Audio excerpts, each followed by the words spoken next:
பாருங்க, பாஜக கான்கால் போட்டு கூட்டணியை பற்றி பேசுகிறாங்க அப்படின்னு சொன்னால், அப்போ இந்த பக்கம் அதிமுகவில் ஒரு பெரிய தலைவராக இருக்கணும், அந்த பக்கம் திமுகவில் ஒரு பெரிய தலைவராக இருக்கணும். அப்போ அந்த ரெண்டு பெரும் தலைவர்கள் திமுக அதிமுக அப்படின்னும் போது அண்ணாண்ட பக்கம் அமித்ஷா அப்படின்னு வச்சுக்கலாமே, பாஜக மேலிடம் அப்படின்னா எப்படி அமித்ஷா அவர்கள் மாணிக்கம் தாகூர் கிட்ட சொன்னாரா, நாங்கள் இது மாதிரி இவங்க கிட்ட பேசினோன்னு? இல்லை இந்த பக்கம் உதயநிதி ஸ்டாலின், அந்த பக்கம் எடப்பாடியார் அவருடைய பையன் கூட வச்சுப்போமே, அவங்க கூப்பிட்டு சொன்னாங்களா, நாங்கள் இது மாதிரி பேசியிருக்காங்க கான்ஃபரன்ஸ் காலில், இது என்ன ஆகுதுன்னு தெரில அப்படின்னு மாணிக்கம் தாகூர் அவர்கிட்ட சொன்னாங்க. அப்புறம் அவங்கள பார்த்து இன்றைக்கும் குசராத் கலவரம்னு திமுகவில் இருக்க பேச்சாளர்கள்லாம் பேசுவாங்க. அந்த கலவரம் நடந்தபோது திமுக எந்த கூட்டணியில் இருந்தது, மந்திரியா எங்கே இருந்தாங்க அப்படின்னு யாரையாவது கேட்டு பாருங்க, வாயே திறக்க மாட்டாங்க. அது எங்கோ ஒரு மாநிலத்தில் நடக்கும் சட்டம் ஒழுங்கு பிரச்சனை. யார் சொன்னது? கலைஞர். அது அவர்களுடைய குடும்ப தொகுதின்னு சொல்லுவாங்க. காலங்காலமாக அவங்க தான் அங்கே ஜெயிச்சுன்னு வராங்க. அந்த தொகுதியிலேயே ஸ்மிருதி இரானி கிட்ட தோத்து போனவர் ராகுல். இவங்களை பற்றி சொல்கிறாங்களா, ஈயத்தை பார்த்து இடிச்சு தான் பித்தலை அப்படின்ற மாதிரி. இங்கே என்ன செல்வாக்கு இருக்குதுன்னு வச்சுட்டு இருக்கீங்க காங்கிரஸுக்கு. இவங்கெல்லாம் நாளைக்கு தாவேகா பக்கம் போவதற்கு தடையாக இருப்பார்கள் அப்படின்னு யாரெல்லாம் திமுக ஆதரவு நிலைப்பாட்டில் இருக்காங்களோ அவங்களுக்கெல்லாம் சீட்டு கொடுக்கல அப்படின்றத பார்க்கும்போது, இந்த எக்ஸ்ட்ராபுலேஷன் அப்படி இப்படின்னு சொல்லுவாங்க, அப்படி பண்ணி பார்க்கும்போது இது முன்னாடியே பிளான் பண்ணதா இருக்குமோ அப்படின்ற சந்தேகம் உங்களுக்கு வரலையா?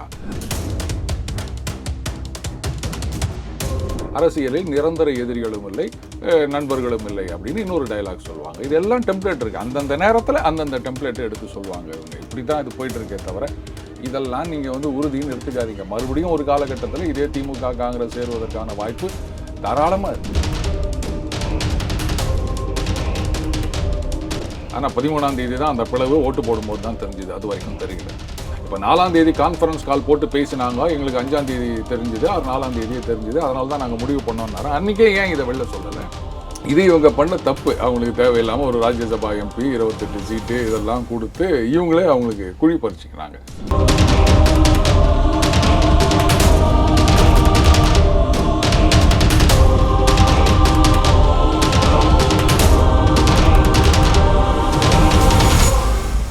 ரியல் ஒன் நண்பர்கள் உறவுகள் அனைவருக்கும் வணக்கம். இன்று நம்மோடு இருப்பவர் டெய்லி பஞ்ச் அருண் அவர்கள். வணக்கம் சார். வணக்கம் சிவா. இப்போ உதயநிதி ஸ்டாலின் அவர்களை பொறுத்த வரைக்கும் திமுக இளைஞரணி கூட்டத்தில் பேசும்போது, காங்கிரஸ் கட்சி எங்களுடைய முதுகுல குத்தி விட்டது, 20 ஆண்டு காலமாக நாங்கள் அவங்க சுமந்துகிட்டு இருந்தோம், ஆனால் முதுகுல குத்தி விட்டது, இனி வரக்கூடிய காலங்களில் காங்கிரஸ் கட்சி கூட ஒட்டும் இல்லை உறவும் இல்லை அப்படிங்கிற கருத்துக்களை முன்வைக்கிறாங்க. இதில் கவனிக்கப்பட வேண்டிய விஷயம் என்ன அப்படின்னா, 1980ஆம் ஆண்டு கலைஞர் கருணாநிதி அவர்கள் காங்கிரஸ் கட்சியோடு மோதல் ஏற்படும் போது இதே வரிகளை தான் பயன்படுத்தியிருந்தாங்க. 2014 திமுக தலைவர் ஸ்டாலின் அவர்கள் தனியார் தொலைக்காட்சிக்கு பேட்டி கொடுக்கும் போதும் இனி காங்கிரஸ் கட்சியோட ஒட்டும் கிடையாது உறவும் கிடையாது அப்படிங்கிற விஷயத்தை தெரிவிச்சிருந்தாங்க. இப்போ 2026 உதயநிதி ஸ்டாலின் அவர்களும் தெரிவிக்கிறாங்க. எப்படி பாமர மக்கள் புரிந்து கொள்வது? சரி விடுங்க, 2036, 38 இல்லை 39 இன்ப நிதி அவர்களும் இதே மாதிரி ஒரு கருத்தை சொல்வார் அப்படின்னு எடுத்துக்க வேண்டியதுதான். அன்றைக்கி ஒரு பேச்சு, இன்றைக்கி ஒரு பேச்சு கிடையாது. எல்லா நாளும் நாங்கள் ஒரே பேச்சு தான். அதாவது 77 இவங்க சொல்லுவாங்க, மிசா கால கொடுமைகள்லாம் என்னென்னு தெரியுமா அப்படின்வாங்க. 77 மறுபடியும் தேர்தல் வருகின்றது. 3 வருஷத்தில் 80 நேருவின் மகளே வருக நிலையான ஆட்சி தருக அப்படின்னாரு. எந்த காங்கிரஸை? முரசொலி மாறன் அவர்கள் கடைசி வரைக்கும் கஷ்டப்பட்டார் மிசா கால கொடுமைகள். நம்ம முன்னாள் முதலமைச்சர் மு க ஸ்டாலின் அவர்களே பதவிக்கு வந்த உடனே மிசா கால கொடுமைகள்னு ஒரு ஃபோட்டோ எக்ஸிபிஷன் வச்சாங்க. அதில் காங்கிரஸ்காரங்களும் போய் பார்த்தாங்க, அடிச்சவங்க அடி வாங்கினவங்க 2 பேரும் ஒன்றா போயிட்டு ஒரு எக்ஸிபிஷனை பார்த்ததுன்றது ரொம்ப ஆச்சரியமான ஒரு விஷயம். அப்போல்லாம் தெரியாதா இவங்களுக்கு யார் இது மாதிரிலாம் பண்ணது அப்படின்னு கேட்டால் உடனே அடுத்த ஒரு டைலாக் சொல்லுவாங்க பாருங்கள், அரசியலில் நிரந்தர எதிரிகளும் இல்லை, நண்பர்களும் இல்லை அப்படின்னு இன்னொரு டைலாக் சொல்லுவாங்க. இதெல்லாம் டெம்ப்ளேட் இருக்குது, அந்தந்த நேரத்தில் அந்தந்த டெம்ப்ளேட்டை எடுத்து சொல்லுவாங்க இவங்க. இப்படி தான் இது போயிட்டுருக்கே தவிர, இதெல்லாம் நீங்கள் உறுதின்னு எடுத்துக்காதீங்க. மறுபடியும் ஒரு காலகட்டத்தில் இதே திமுக காங்கிரஸ் சேருவதற்கான வாய்ப்பு தாராளமாக இருக்குது. அப்போ இதெல்லாம் கேள்வியே கேட்க மாட்டாங்க. கேட்டால் இது காலத்தின் கட்டாயம், மதவாத சக்திகளை எதிர்ப்பதற்காக, பாசிச பாஜகவை தடுத்து நிறுத்துவதற்காக நாங்கள் சேர வேண்டிய கட்டாயத்தில் இருக்கின்றோம் அப்படின்னு ஒரு டெம்ப்ளேட் எடுத்து விட்டுட்டு அவங்க பாட்டுக்கு ஒன்றா போயினே இருப்பாங்க. அதுதான் நான் சொன்னேன், இன்பநிதி அவர்கள் அதுக்கப்புறம் ஒரு காலத்தில் 36, 38 இதே டைலாக சொல்லலாம் அப்படின்னு. இதெல்லாம் நீங்கள் சீரியஸாக எடுத்துக்காதீங்க. அப்போ தலைவர்கள் மாறும்போது அந்த டயலாக் வந்து அதே சேம் டயலாக் ரிப்பீட் ஆகும் அப்படின்னு. அதான் சொன்னல, அன்னைக்கு ஒரு பேச்சு இன்னைக்கு ஒரு பேச்சு கிடையாது அப்படின்னு. ஒரே பேச்சு தான் என்றைக்குமே. நாங்கள் குடும்பமாக பரம்பரையாக இதே டைலாக் தான் சொல்லிட்டு இருக்கோம். இதெல்லாம் புதுசாக நீங்கள் கேட்குறீங்க. அதே மாதிரி தான் ஏன் இவர் EVKS இளங்கோவனார்கள் அவங்களோட பாவத்தை நாங்கள் சுமந்தோம், அவங்களால நம்ம தோற்று போயிட்டோம் அப்படின்னு சொன்னார். மறுபடியும் அதே கூட்டணியிலே போய் சேர்ந்துக்கினாரு. இதெல்லாம் யாராவது கேட்டிங்களா?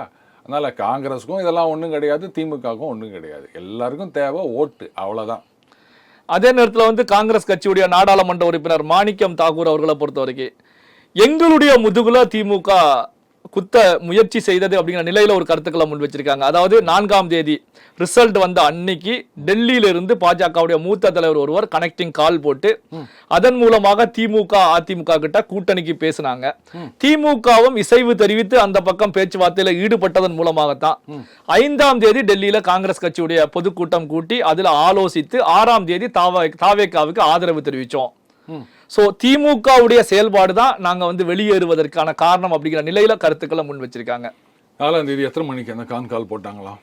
டைம் எல்லாம் சொல்லல, டேட் தான் சொல்லப்பட்டிருக்கு சார். டேட் தான் சொல்லப்பட்டது. ஏன்னா மத்தியானம் வரைக்குமே வந்து அதிமுக க்ளோஸ்லி ஃபாலோயிங், அதுக்கப்புறம் திமுக கீழே இருந்தது, அதுக்கப்புறம் அது மாறிடுச்சுன்றதையும் நம்ம பார்க்குறோம். அண்ட் இனிஷியலாக இருந்த ட்ரெண்டை பார்க்கும்போது தாவேகா வந்து 120 130 ஜெயிக்கிற மாதிரி கூட இருந்தது. அப்புறமா தான் அது 108 அப்படின்னு சுருங்கிச்சு. கால் போட்டாங்கன்னா பாஜகலேருந்து கான்ஃபரன்ஸ் கால் போட்டாங்கன்னா ஒரு பக்கம் திமுக, ஒரு பக்கம் அதிமுகனா இன்னொரு பக்கம் காங்கிரஸா? உங்களுக்கு எப்படி தெரியும்? அது பேசிய விஷயம் தெரிஞ்சதுனாலதான் நாங்க எப்படிங்க இதை பாருங்க, பாஜக கால் போட்டு கூட்டணியை பத்தி பேசுறாங்க அப்படின்னு சொன்னா அப்போ இந்த பக்கம் அதிமுகவில் ஒரு பெரிய தலைவராக இருக்கணும், அந்த பக்கம் திமுகவில் ஒரு பெரிய தலைவராக இருக்கணும். சும்மா 2 மாவட்ட நிர்வாகியோ இல்லை போஸ்டர் ஓட்டுற தொண்டரையோ கூப்பிட்டு பேச போகிறது கிடையாது. அப்போ அந்த 2 பெரும் தலைவர்கள் திமுக அதிமுக அப்படின்னும் போது அண்ணாண்ட பக்கம் அமித்ஷா அப்படின்னு வச்சுக்கலாமே, பாஜக மேலிடம் அப்படின்னா எப்படி அமித்ஷா அவர்கள் வந்து மாணிக்கம் தாக்கூர் கிட்ட சொன்னாரா நாங்கள் இது மாதிரி இவங்க கிட்ட பேசினோன்னு? இல்லை இந்த பக்கம் உதயநிதி ஸ்டாலின், அந்த பக்கம் எடப்பாடியார் அவருடைய பையன் கூட வச்சுப்போமே, அவங்க கூப்பிட்டு சொன்னாங்களா நாங்கள் இது மாதிரி பேசியிருக்காங்க கான்ஃபரன்ஸ் காலில், இது என்ன ஆகுதுன்னு தெரியல அப்படின்னு மாணிக்கம் தாக்கூர் அவர்கள்கிட்ட சொன்னாங்களா? இல்ல, கூட்டணியில் இடம்பெற்ற மற்ற தலைவர்களும் இதே கருத்துக்களை தானே வச்சிருக்காங்க. அண்ணன் தொல் திருமாவளவன் அவர்களும் இதே கருத்துக்களை தான் வச்சிருக்காங்க. மார்க்சிஸ்ட் கம்யூனிஸ்ட் கட்சியுடைய தேசிய செயலர் பேபி அவர்களும் இதே கருத்துக்களை தான் வச்சிருக்காங்க. IUML உடைய காதர் மைதீன் அவர்களும் இதே கருத்துக்களை தான் முன் வச்சிருக்காங்க. கூட்டணியில் உள்ள எல்லா கட்சிகளும் தெரிவிக்கிறாங்க. அப்போ அவங்களுக்கு தெரிந்திருக்கும் போது மாணிக்கம் தாக்கூர் அவர்களுக்கும் தெரிந்திருப்பதற்கான வாய்ப்புகள் இருக்கும்ல சார்? இதுக்கு தான் நான் கேட்டேன், சோர்ஸ் எங்கன்னு கேட்டேன். சொல்லப்பட்டது, பேசப்பட்டது, திமுக தரப்புல சொல்லப்பட்டது. திமுக தரப்புன்னா யாரு? முக ஸ்டாலின் சொன்னாரா, உதயநிதி ஸ்டாலின் சொன்னாரா, இல்லை கனிமொழி சொன்னாரா? யார் சொன்னாங்க? இல்லை எங்கேயாவது டீ கடையில் டீ குடிச்சிட்டு இருக்க தொண்டர்கள் பேசிக்கினாங்களா? இல்ல, அதிமுக கூட்டணியில் இருந்த CV சண்முகம் கூட இதை உறுதிப்படுத்துறாங்க. CV Shanmugam, SP Velumani சொல்லட்டங்க. அதே CV சண்முகம் இன்னொன்று சொன்னாரு, 4ஆம் தேதி தேர்தல் முடிவு வந்த உடனே 5ஆம் தேதியே பிளவு வந்து விட்டது அதிமுகவில்னு சொன்னாரு. ஆனால் 13ஆம் தேதி தான் அந்த பிளவு ஓட்டு போடும்போது தான் தெரிஞ்சுது, அது வரைக்கும் தெரியல. இப்போ 4ஆம் தேதி கான்ஃபரன்ஸ் கால் போட்டு பேசினாங்க, எங்களுக்கு 5ஆம் தேதி தெரிஞ்சுது, 4ஆம் தேதியே தெரிஞ்சுது, அதனால தான் நாங்கள் முடிவு பண்ணோம்னாரு. அன்றைக்கே ஏன் இதை வெளில சொல்லலை? இன்றைக்கே ஏன் இதை சொல்லணும்? சரி, யார் பேசினாங்க அதை சொல்லுங்கள். திருப்பி எல்லாரும், அதாவதுங்க இன்றைக்கி பார்த்தீங்கன்னா ஒரு மெயின் ஸ்ட்ரீம் மீடியா ஆங்கில ஊடகத்தில் வந்து திமுக பாஜக கூட்டணி உருவாகிறதா, இவங்களுக்கு அவங்க MP தயவு தேவை அப்படின்னு ஆரம்பிச்சிட்டாங்க. இப்போ என்ன பண்ணுவாங்க, இதை கோட் பண்ணி எல்லாரும் பேசுவாங்க. ஒரு மாதம் கழிச்சு பார்த்தீங்களா திமுக பாஜக கூட்டணி, அதனால தான் யார் சொன்னாங்க, பேசப்பட்டது, சொல்லப்பட்டது. இப்படி எவனாவது பொழுது போகாத ஒருத்தன் உட்காந்து எதையாவது ஒன்று கிளப்பி விடுவான். உடனே அதை 2-3 பத்திரிகைகளில் இல்லை வந்து மீடியாவில் போடுவாங்க. உடனே அதை வந்து அத்தன்டிக் இன்ஃபர்மேஷன் எடுத்துக்கின்னு பேசினா இதுக்கெல்லாம் ஒரு முடிவே கிடையாது. இதுதான் சொன்ன இன்னொரு நெரேட்டிவ் பில்டிங் அப்படின்றது. எப்பொருள் யார் யார் வாய்ப்பு கேட்பினும். சும்மா பேசப்பட்ட நீங்கள் பேர் சொல்லுங்கள். கான்ஃபரன்ஸ் காலில் யார் யார் பேசினாங்க? 3 பேர். இவ்வளோ டீட்டெயில் உங்களுக்கு தெரியுது இல்லை, யார் பேசினாங்கன்றதை சொல்லுங்கள். ஏன் பேரை சொல்கிறதுக்கு பயம்? இப்போ தான் கூட்டணியில் இல்லை, வெளில போயிட்டீங்கல்ல, தைரியமா சொல்லுங்கள். அமித்ஷா பேசினார், இந்த பக்கம் முக ஸ்டாலின் இருந்தார், அந்த பக்கம் எடப்பாடியார் இருந்தார், சொல்லுங்கள். ஏன் அதை சொல்ல மாட்டேங்கிறீங்க? யாரை கேட்டாலும் இதான் சொல்கிறாங்க, பேசப்பட்டது, சொல்லப்பட்டது, கேட்கப்பட்டது, எழுதப்பட்டது. இப்படியே சொல்லிட்டு இருந்தீங்கன்னா யார் சொன்னாங்கன்ற சொல்கிறதுக்கு உங்களுக்கு என்னங்க தயக்கம்? இல்லை, அதான் திமுக அதிமுக அப்படின்னு சொல்லிட்டாங்களா சார்? திமுக அதிமுகன்றது ஒரு நபர் கிடையாது. நான் இப்போ திமுக கிட்ட பேசினேன் அப்படின்னா யார்கிட்டடா பேசினேன்னு கேட்பீங்களா மாட்டீங்களா? இப்போதாங்க வரேன் அதிமுக கிட்ட பேசிட்டு வரேன். நிறைய அதிமுக ஒரு ஆளா? அதிமுகவில் நீ யார்கிட்டடா பேசின, டுபாகூர் விடாதரான்னு நீங்கள் கேட்பீங்களா இல்லையா சிவா? என்னை பார்த்து மட்டும் அந்த கேள்வி கேட்குறீங்களா? அவங்கள பார்த்து இந்த கேள்வி கேட்க மாட்டீங்களா? ஸோ எல்லாமே ஊகங்களின் அடிப்படையில், ஒரு பொய் பிரச்சாரத்தின் அடிப்படையில், வதந்திகளின் அடிப்படையில் பேசப்படுகின்ற விஷயமா தான் நான் பார்க்குறேன். இப்போ இந்த தகவலை வந்து தாவேகா தரப்புல இருந்து யாருமே முன்வைக்கல. அப்ப திமுக கூட்டணியில இடம்பெற்ற கட்சிகள் இப்போ தாவேகா வந்த பிறகுதான் இது போன்ற கருத்துக்களை முன்வைக்கிறாங்க அப்படின்னா, உங்களுடைய பார்வையில இது ஒரு வதந்தி, ஒரு பொய்யான தகவல் அப்படின்னா, எல்லா தலைவர்களும், அதாவது திமுக கூட்டணியில இருந்து தாவேகா வந்த எல்லா தலைவர்களும் ஒரே கருத்துக்களை, ஒத்த கருத்துக்களை தெரிவிக்கிறாங்க அப்படின்னா, இதனுடைய பின்னணி என்னவாக சார் இருக்கும்? பாஜக ஒரு மதவாத சக்தி அப்படின்னு திமுக கூட்டணியில் இருந்து இப்ப அந்த பக்கம் போன கட்சிகள், தாவேகா உள்ளிட்ட எல்லா கட்சிகளும் சொல்லி நிற்கிறாங்க.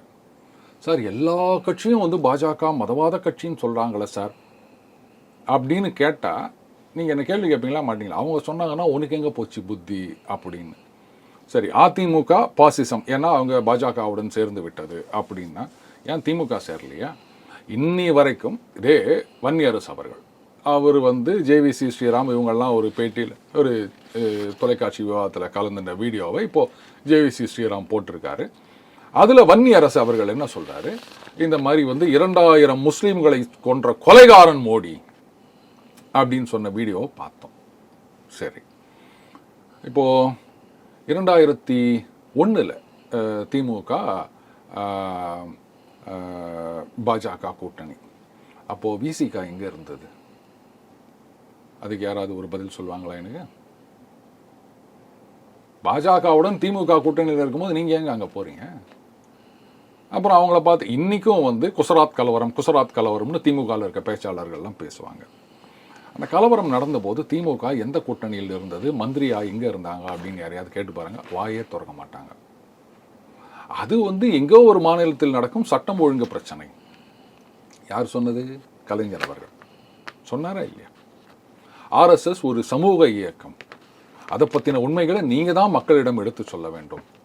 சொன்னது யாரு? கலைஞர் அவர்கள். இன்னைக்கு அதே ஆர்எஸ்எஸ் பெற்ற நாத்தாக்காவும் தாவேக்காவும் ஆர்எஸ்எஸ் பாஜக பெற்ற பிள்ளைகள்னு திரும்ப கொஞ்ச நாளைக்கு முன்னாடி சொன்னார். அப்போ ஆர்எஸ்எஸ் பெற்ற பிள்ளையோட நீங்கள் ஏன் வந்து கூட்டணிக்கு போகிறீங்க? பாஜகவோடய நம்ம கூட்டணியில் இருந்தாச்சு, அப்புறம் தானே வந்து ஆர்எஸ்எஸ் பெற்ற பிள்ளைகளோட கூட்டணிக்கு போகிறது அப்படின்னு ஏதாவது ஆர்குமெண்ட் இருந்ததுன்னா சொல்லிருங்க, நான் வாய முடிக்கிறேன், எதுவுமே பேசலை. எல்லாருமே சொல்றதுனாலேயே ஒரு விஷயம் உண்மையாகி விடாது. இப்போ இன்னொன்று கூட சொன்னாங்க, தங்களுடைய தலைவரே வந்து ஜெயிக்க வைக்க முடியல, இவங்க தான் எங்களை ஜெயிக்க வச்சாங்களா அப்படின்னு ஒருத்தர் கேட்டு காங்கிரஸ் கட்சி தரப்புல இருந்து முன்வைக்கப்பட்டிருக்கு. அதாவது விசிகா காங்கிரஸுடைய தொகுதி எண்ணிக்கை குறைந்ததுக்கு காரணமே திமுக தான் அப்படிங்கிற கருத்துக்கள் முன்வைக்கப்பட்டிருக்கு. எனக்கு என்ன டவுட்னா, அந்த டைட்டில் மட்டும் பார்த்தோன்னே நமக்கெல்லாம் இப்போ தலைப்பு செய்தி பார்க்கறதுக்கு தானே நேரம் இருக்குது. உள்ள தங்களுடைய தலைவரையே ஜெயிக்க வைக்க முடியாதவர்கள், ஒருவேளை அமைதியில் ராகுல் காந்தி அவர்கள் தோத்து போனார் அதை சொல்றாங்களோ? அவங்களுடைய தலைவர் தானே, அவர் ஏன் ஜெயிக்க வைக்க முடியாத கட்சி மற்றவங்களை ஜெயிக்க வைக்குதா அப்படின்னு கூட இருக்குமோன்னு பார்த்தா அப்புறம் தான் இல்லை அவங்க திமுகவை சொல்றாங்க போல இருக்குது அப்படின்னு. இவங்க லட்சணம் நமக்கு தெரியுதா? அது வந்து அவர்களுடைய குடும்ப தொகுதியும் சொல்லுவாங்க. காலங்காலமாக அவங்க தான் அங்கே ஜெயிச்சுன்னு வராங்க. அந்த தொகுதியிலேயே ஸ்மிருதி இரானி கிட்ட தோத்து போனவர் ராகுல். இவங்களை பற்றி சொல்கிறாங்களா, ஈயத்தை பார்த்து இடிச்சு தான் பித்தளை அப்படின்ற மாதிரி. இங்கே என்ன செல்வாக்கு இருக்குதுன்னு நினச்சிட்டு இருக்கீங்க காங்கிரஸுக்கு? நான் தேர்தலுக்கு முன்னாடியே சொன்னேன், ரொம்ப இடம் கொடுக்குறாங்க காங்கிரஸுக்கு. அதை கைட்டி விட்டுருந்தாலே இவங்களுக்கு நல்லா இருந்திருக்கும் அப்படின்னு. காங்கிரஸ் தாவேகாவோட ஒரு அலையன்ஸ் ஃபார்ம் பண்ணியிருந்தாங்கன்னு வச்சுக்கோங்களேன், இந்த முடிவுகள் தலைகீழ மாறி இருக்கும். ஏன்னா காங்கிரஸ் வந்து எப்படியும் எங்களுக்கு ஒரு 60 சீட்டு கொடுங்க அப்படின்னு இருப்பாங்க, தாவேகாவும் கொடுத்துருப்பாங்க. அந்த 60 சீட்டில் ஜனங்க போயிட்டு விசிலை தேடி இருப்பாங்க. விசில் இல்லைன்னொடனே ரெட்டலை சூரியன் ஏதோ ஒன்று குத்திட்டு வந்திருப்பாங்க. சரியா?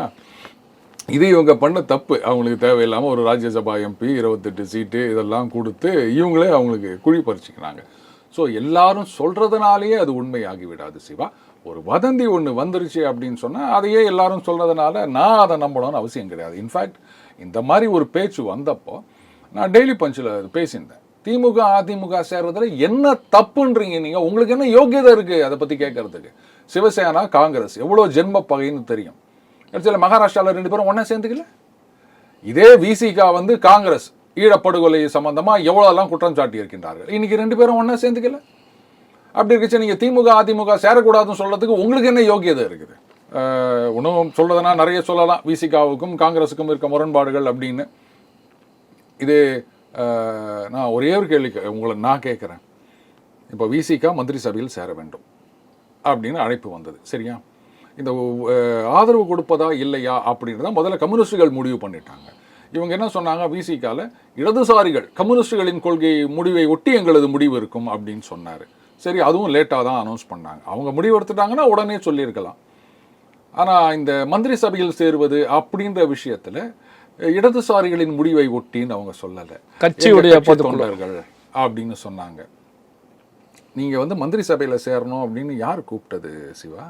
தாவேகா தரப்புல இருந்து அழைப்பு விடுக்கப்பட்டதாக செய்திகள் அழைப்பை விடுத்தது திருமாவர்களே சொல்லியிருக்காரு. ஆதவ் அர்ஜுனா அவர்கள் அழைப்பு விடுத்தார் அப்படின்னு. எந்த ஆதவ் அர்ஜுனா?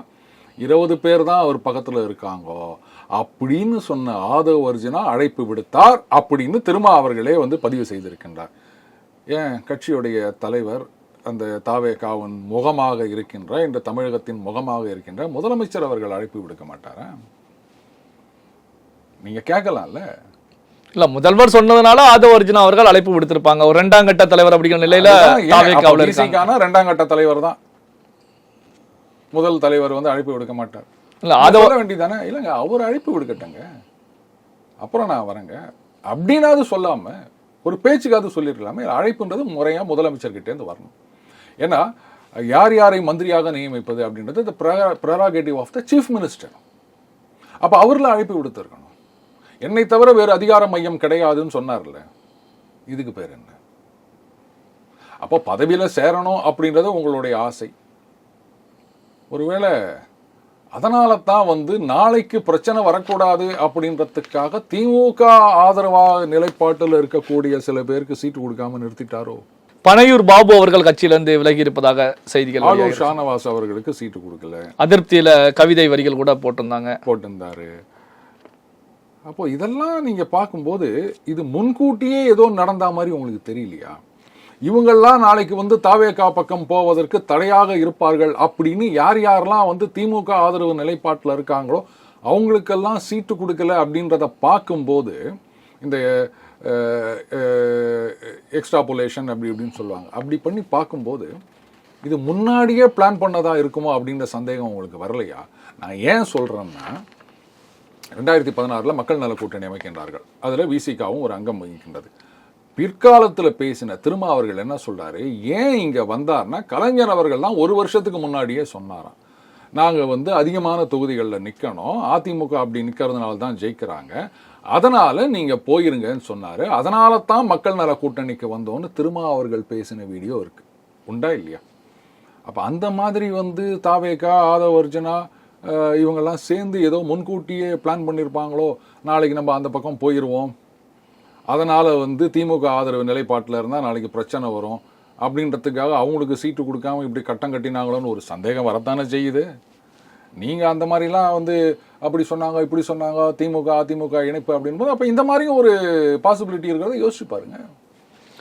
பல்வேறு முக்கியமான செய்திகள், தகவல்களை நம்முடைய உறவுகளுடன் பகிர்ந்து கொண்டதற்கு நன்றி சார். நன்றி சிவா.